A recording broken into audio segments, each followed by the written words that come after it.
Welcome everyone, this is Like It's 1985 with my review of the Mobile Suit in Action Sword Impulse Gundam from Gundam Seed Destiny. This will be a first in a 3 or possibly 4-part series looking at the Sword Impulse Gundam. Of course, the first will be the MSIA Mobile Suit in Action. Second video will be the 1 to 144 scale model kit. And the third one will be the 1 to 100 scale model kit. So just and then possibly at the end of the third one if I have time, but more likely it's probably going to be the fourth one. I'll make a really brief video showing or kind of telling you what the differences are between the 3 types of figures, and then also some of the strength and weaknesses as well. So I've always loved the any kind of action figure, Transformer or Gundam with swords.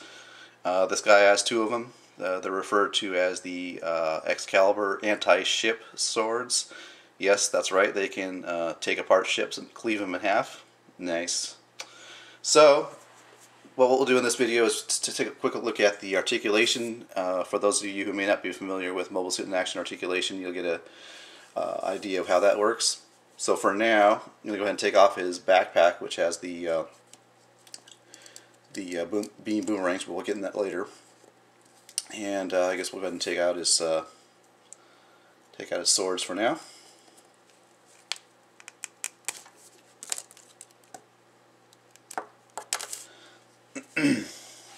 So for articulation, what you're going to get is a really nice movement with the head. Yeah, 360, and it can go up and down like that, side to side, or like that. Pretty wide range of movement there. 360 in the shoulders. These do come off very easily. It's kind of annoying. There is a swivel at the upper arm, and then you've got a full bend there, double jointed.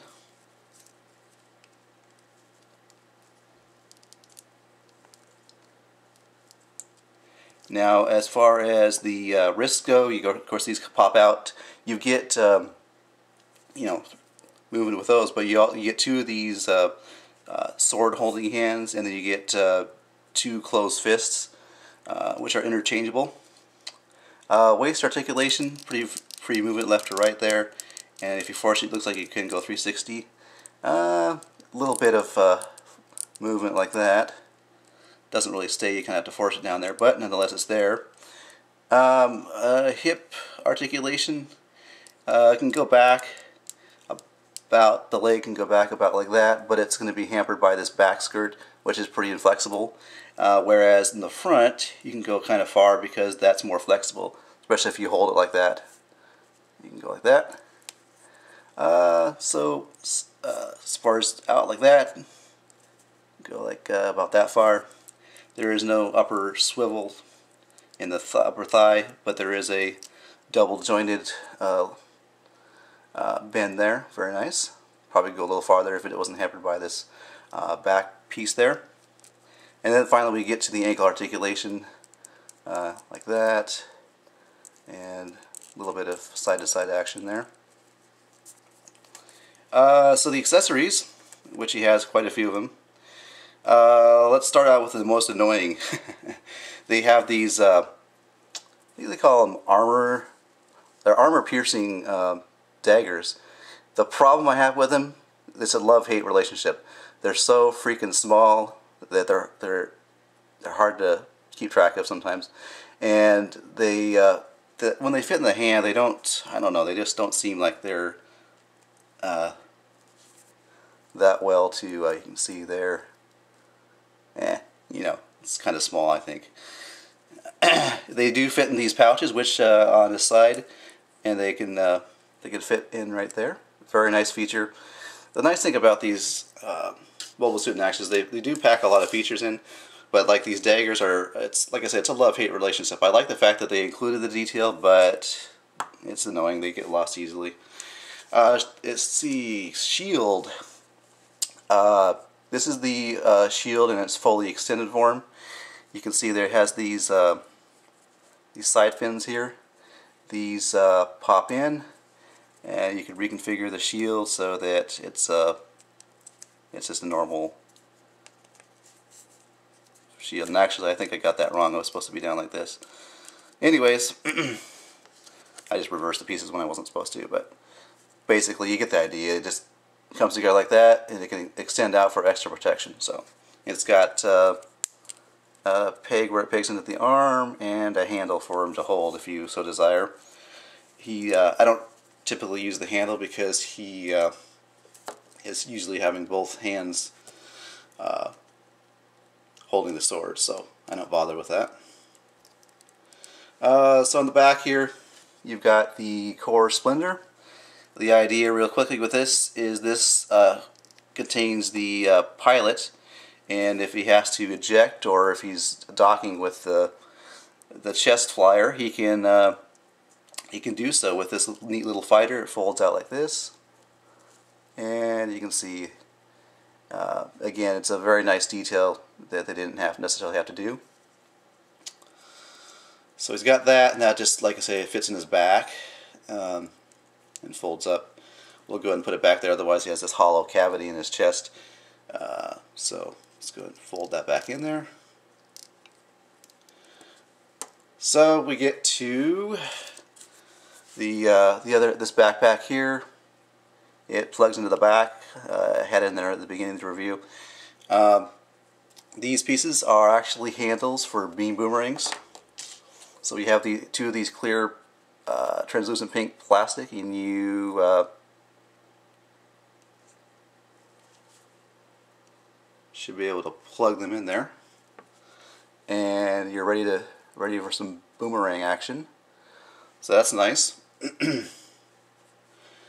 And he should be able to hold this as well, I believe. Yeah. So,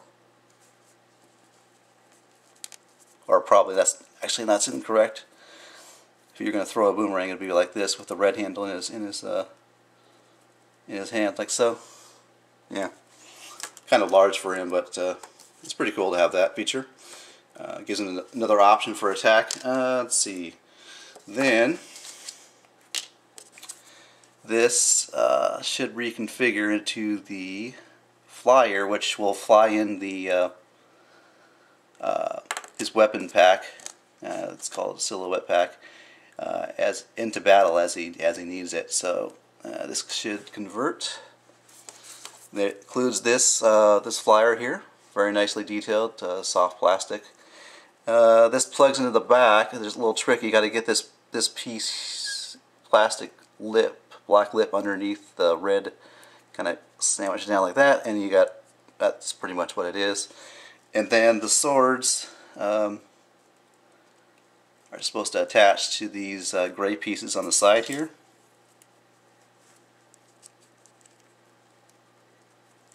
There's little peg holes there.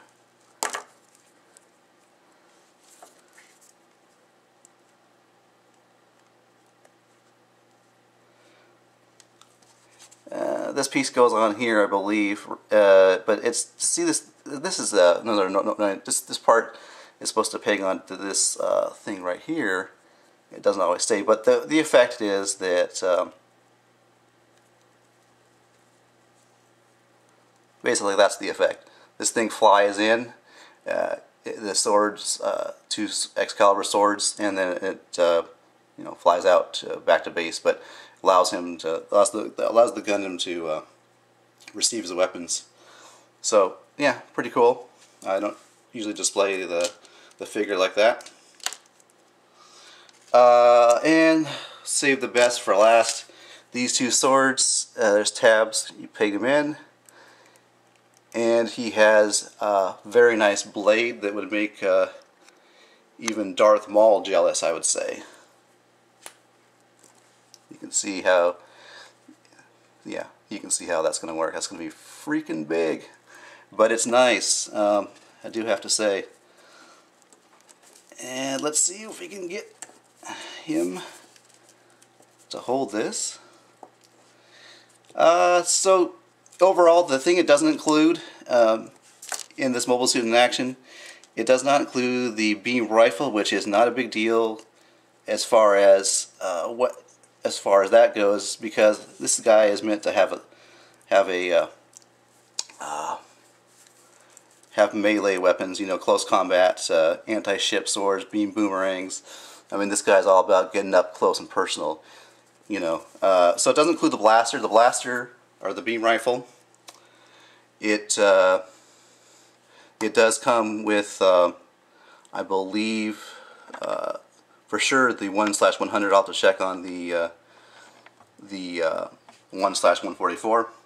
So to summarize, oh, one more thing I should point out in summary: these joints, shoulder, waist, and knees are loose on mine, so it's kind of annoying. I don't know.